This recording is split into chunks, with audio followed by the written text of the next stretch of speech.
夜晚，小智因为明天要去探险，正在帐篷里看着地图，听说前面就是热带雨林。清晨，他背起背包走进森林。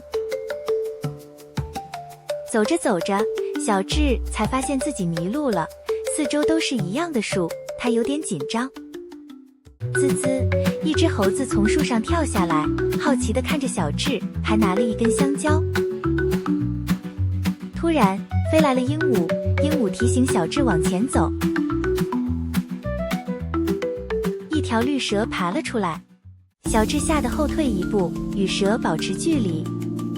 绿蛇没有攻击，只是静静地看着小智。小智心想，也许它是在告诉我方向。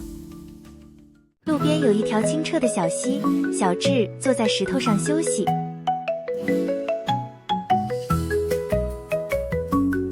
继续往前走，有一群青蛙跳来跳去，好像在替它加油。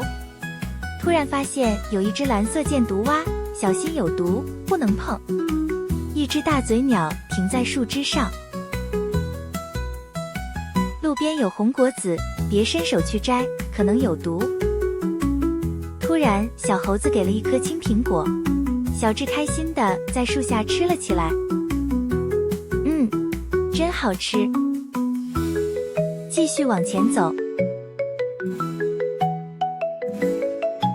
小智看到有人在砍伐树木，他心里默默发誓，回去要告诉大家，森林里有好多动物和植物，我们不能破坏他们的家。